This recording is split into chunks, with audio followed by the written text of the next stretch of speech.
예, 안녕하세요, 여러분. 좋은 밤이지요. 예, 오늘 하루 종일 일하고 집에 들어와서 밀린 빨래를 다 개다 보니까 시간이, 아이고, 밤 12시 반이 넘어버렸네요. 자, 이제 오늘은 두 번째, 지난 시간에 말씀드렸던 어려워하는 부분들 중에서 한 단원의 내용인 옴의 법칙이라는 것에 대해 좀 오늘 보고 넘어가도록 할게요. 옴의 법칙을 우리가 알기 전에 먼저 여러분들이 매일 헷갈려하고 어려워하는 것이 하나 있습니다. 바로 뭔가 하면 여기에 나오는 이제 기호라는 거하고 단위, 기호와 단위 이걸 정확하게 이해를 하지 못하는 친구들이 생각보다 많습니다. 이걸 바로 정리를 하고 넘어가야지. 안 그러면 이것이 정리가 되어 있지 못한 상황에서 어떤 이런 전기에 대한 문제, 비단 전기뿐만 아니라 물리 파트에서 계산하는 내용들은 전부 다 기호와 단위를 정확하게 구분을 시켜줘야 돼요. 안 그러면 실컷 계산하는데 단위 하나를 잊어먹음으로 인해서 그 문제가 날아가게 되는 그런 불상사가 생길 수가 있습니다. 그렇기 때문에 요 중등 과정에서는 그렇게 많이 다루지는 않으니까 이 부분에 대해서는 꼭 여러분들이 외우고 가셔야 될 것 같아요. 여기에서 다루는 것은 기호하고 단위가 총 카테고리가 세 개가 있죠. 바로 뭔가 하면 전류가 있고 그 다음에 전압이 있습니다. 그리고 저항이라는 카테고리가 있어요. 그러면 기호와 단위를 우리가 조금 정리를 할 때 전류를 나타내는 기호는 I라고 해요. 이게 이제 임피던스라고 해가지고 영어로는 임피던스라고 하는 I를 따오고 단위는 이 전류의 개념을 처음으로 발견한 학자가 앙페르라는 프랑스 과학자입니다. 그 사람의 이름을 따서 A를 붙이는데 이게 영어명으로는 뭐라고 부르는가 하면 암페어라고 불러요. 여기에 대한 얘기 잠시 좀 이따가 밑에 또 얘기를 할게요. 그리고 전압은 예, 볼트라고 합니다. 볼트. 이게 무슨 볼트더라? 볼타라는 사람 이름인데 그렇다고 존 트라볼타는 아니고 예, 그래서 기호로 V라고 하고 단위도 V라고 나타내요. 이건 볼트라고 읽어줍니다. 자, 그 다음에 저항을 나타내는 거 애들이 선생님 저항은 R 아니에요 옴 아니에요 옴 예 맞는 말이에요 그런데 이 저항을 나타내는 기호에 대해서 오히려 생소하게 이렇게 느껴지는 친구들이 많은데 저항을 나타내는 기호는 R이라고 합니다. R 이게 어디에서 따왔는 말인가 하면 리시스턴트라는 말이 있어요. 여러분들 혹시 시계 중에서 방수되는 시계 그 시계 뒷면이나 아니면 그 시계 면을 자세히 보시면 워터 리시스턴트라는 말이 있거든요. 그 방수예요, 방수. 그러니까 물이 들어오는 걸 막는다는 뜻이죠. 이게 원래는 그 말도 이제 좀 연관성이 있어요. 반란군이라는 용어, 그 반란군을 뭐라고 하는가 하면 레지스탕트라고 그 불어로 그렇게 얘기를 하거든요. 그러니까 거기에서도 레지스탕스 할 때 그때도 요 R이라는 어, 알파벳으로 출발하게 됩니다. 그런데 단위는 이걸 발견한 사람이 옴이라고 하는데 그리스어에서는 이게 마지막으로 쓰이는 어 저기 알파벳인 오메가라는 그런 알파벳이 있어요. 그 알파벳을 따와서 얘를 옴이라고 읽어줍니다. 그래서 이렇게 보시면 되는데 여기서 하나 좀 알고 넘어가셔야 되는 게 단위의 환산, 단위의 환산 요 부분에서 오히려 좀 막히는 친구들이 있습니다. 뭐가 있는가 하면 암페어 단위에서요. 1암페어는 1000mA라고 이렇게 배웠죠. 학원에서나 이런 데서 가르쳐 줄 수가 있어요. 그런데 여기에서 이렇게 바꿔버리면 그때부터 순간 내정지가 오게 돼요. 100mA다. 그럼 100mA는 여기에서는 0.1A가 되는 거죠. 그리고 10mA는 그러면 어떻게 되느냐? 얘는 0.01A가 되는 겁니다. 이걸 생각외로 많은 친구들이 헷갈려하고 좀 어려워하고 어떻게 해요? 이렇게 어, 하는 경우가 있어요. 그래서 요 단위 환산하는 부분에 대해서는 여러분들이 조금 정확하게 보시고 가야 될 것 같습니다. 그래서 이거 계산할 때 이따 계산의 예들도 좀 알려드릴 텐데 절대로 잊어먹지 않으셨으면 좋겠어요. 자, 그러면 이제 오매 법칙이라는 것에 대해서 얘기를 할 건데 오매 법칙이라는 것은 뭐냐? 쉽게 말하면 일종의 요 세 가지 그러니까 전류와 그 다음에 전압과 그 다음 저항의 이 세 가지 카테고리에 대한 일종의 삼각관계라고 생각해 주시면 돼요. 삼각관계. 그러니까 둘은 뭔가가 둘 사이는 사이가 좋은데 아니지 이렇게 되는 거예요. 얘하고 얘하고 사이가 좋고 얘하고 얘하고 사이는 좋은데 얘하고 얘는 사이가 나빠. 좀 미묘한 그런 관계가 이제 형성이 되는 거거든요. 그래서 이걸 가지고 이제 어떻게 보는지를 갖다가 보도록 하겠습니다. 여기에서 잠시 전류 전압 저항에 대한 개념을 잠시만 보자면 전류는 이게 저 전하의 흐름이라고 하죠. 그러니까 얘는 어떤 원인이 되지는 못해요. 자, 그런데 전압이라는 것은 뭐가 되는가 하면 전류를 흐르게 하는 힘입니다. 그래서 전류에게다가 부여해주는 힘이라고 생각해 주시면 돼요. 그러면 저항이란 것은 말 그대로 저항하는 거잖아. 그러니까 여기에서는 전류를 막는 거야. 방해하는 거. 이 개념만 이렇게 잘 잡아 놓더라도 어, 예, 그렇게 어렵지는 않을 거예요. 그래서 여기에서는 전하의 흐름은 궁극적으로 얘는 결과예요, 결과. 그러니까 얘는 원인이 되지를 못하니까 이거는 항상 요 전압이라는 거. 그래서 이 전압과 그 다음에 저항이 어떤 원인이 되는 거예요, 원인. 아이고, 글씨가 왜 이렇지? 자, 그래서 얘도 원인이고 얘도 원인인 거야.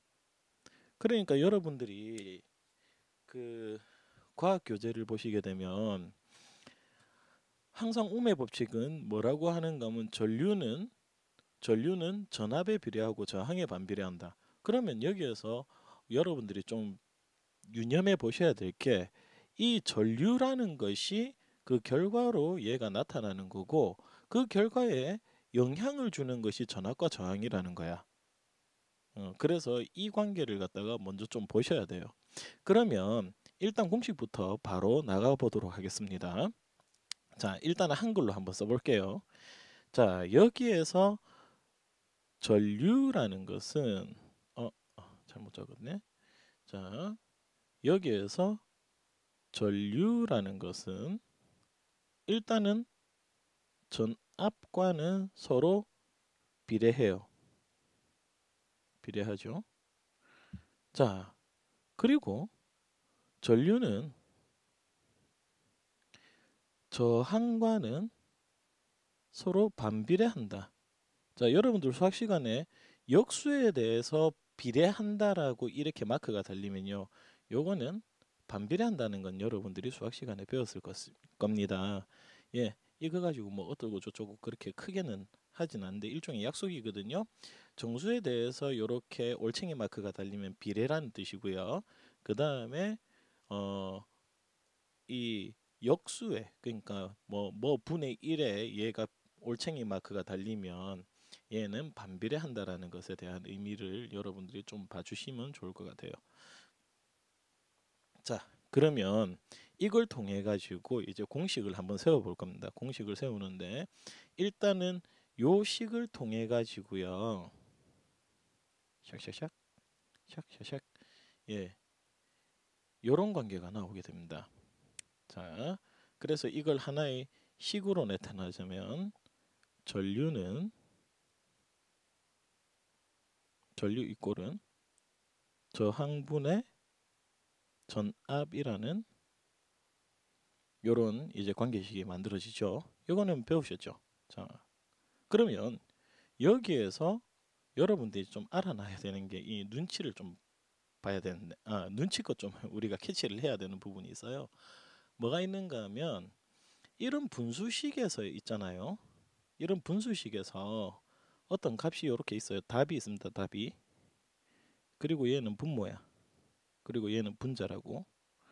그러면 얘가 어떤 관계를 내포하고 있는가 하면요. 이 답과 분자의 관계. 답과 요 분자의 관계는 서로 얘는 비례합니다. 비례해요. 그리고 이 답과 분모의 관계 있죠. 요거는 분수식에서 얘는 반비례합니다. 자, 여기까지는 뭐 교재에서도 뭐 얘기를 하고 다 하기 때문에 별로 어렵진 않는데 애들이 궁금해하는 게 있어요. 하나 관가하고 넘어가는 거. 그러면 이 분수식에서 분모하고 분자는 어떻게 되겠느냐 이거예요. 이거는 보통 비례한다고 얘기를 해요. 예, 그런데 꼭 절대적으로 일어나지는 않는 거고 대체적으로 그렇다라는 걸 여러분들이 염두에 두셔야 됩니다. 그러면 이걸 가지고 이제 다시 보자면 그러면 전류와 전압은 서로 얘가 비례하죠. 자, 전압과 저항도 서로 비례한다는 관계가 발생해요. 자, 그 다음에 저항하고 전류는 요거는 반비례 관계가 이렇게 만들어지는 겁니다. 이 개념을 좀 여러분들이 좀 잘 파악해 주셔서 꼭 숙지해 주셔야 될 것 같아요. 되게 중요합니다. 좀 복잡해 보이나요? 자, 그러면 요걸 통해서 이제 우리가 공식을 갖다가 하나 좀 볼 건데 요 오메 법칙을 나타내는 공식을 이렇게 한번 쑥 빼가지고 보신다면 그럼 이렇게 출발하는 거죠. 자, 오메 법칙은 이제 공식을 나타내자면 i는 r분의 v라는 걸로 출발을 하게 돼요. 자, 그러면 i는 r분의 v 해가지고 이 공식으로부터 이제 세 가지 공식을 뽑아내는데 요즘에는 참 유행하는 게 이런 게 있죠. 이 관계. 샥. 아, 동그라미 그리기가 힘들어. 다시. 자, 요래 가지고 이렇게 싹 해가지고 저는 뭘 그리는가 하면 예, 예, 무당벌레 그런가? 자, 어쨌든 이렇게 돼요. 자, 그러면 위에 있는 공식을 갖다가 넣으면 이렇게 세 등분으로 해서 거속시로 참 많이 알려져 있는데 요 아래쪽에는 여기가 i라고 하죠. 그리고 오른쪽에 여기는 r이라고 합니다. 그리고 위에 꼭대기는 v라고 해요. 자, 귀엽네. 나만 귀여운가? 자, 어쨌든 그래요. 자, 그러면 여기에서 공식을 우리가 찾아내자면 먼저 전류를 구하는 공식. 전류. 그 다음에 전압. 그럼 저항. 요걸 찾아낼 때 전류 I는 여기에서는 R분의 V라는 관계를 우리가 알 수가 있습니다. 그렇죠? 여기에서 I는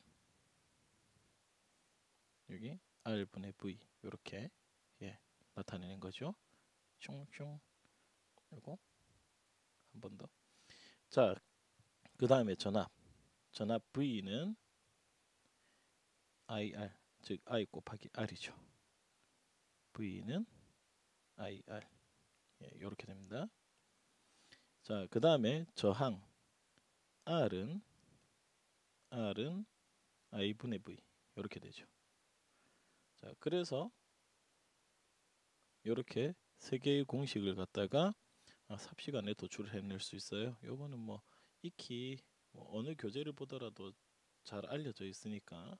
어우, 다시 써야겠다. 뭐야? 저항. 그래서 R은 I분의 V 이렇게 됩니다. 자, 그러면 이 관계를 나타낼 때 빠질 수가 없는 게 그래프입니다. 그래프.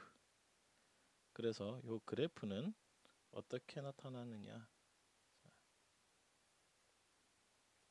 존엔 중요해요. 자, 그러면 여기서 그래프는 세 가지 그래프로 이렇게 나타내죠. 선 그리기. 어허.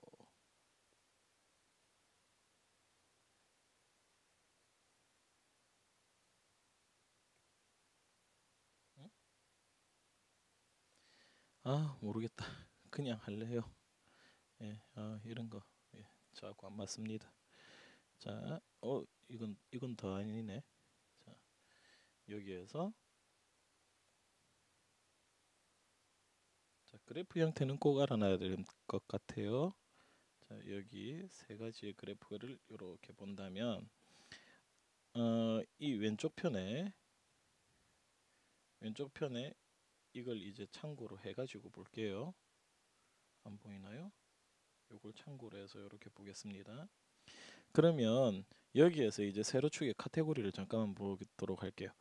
자, 전류는 전압에 대해서 비례한다 했으니까 여기에서 전류를 나타내는 I를 빨간색으로 좀 해보면 I죠. 그러면 여기에서는 전압은 V일 때, 그리고 얘는 또 R일 때. 자, 그 다음에 여기에서 여기가 V일 때고 여기가 R일 때 이렇게 관계를 보시게 되면 일단은 첫 번째 그래프는 전류와 그 다음에 전압과의 관계입니다. 그러면 얘는 일단 닥치고 비례. 아이고, 요거 이상하다. 뭔가 이상하다. 자, 다시 볼게요.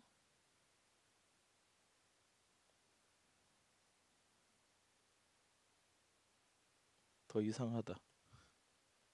왜 이러지? 자, 조금 굵게. 이런 그래프가 그려집니다. 자, 두 번째로는 이제 I하고 R의 관계를 우리가 한번 봅시다.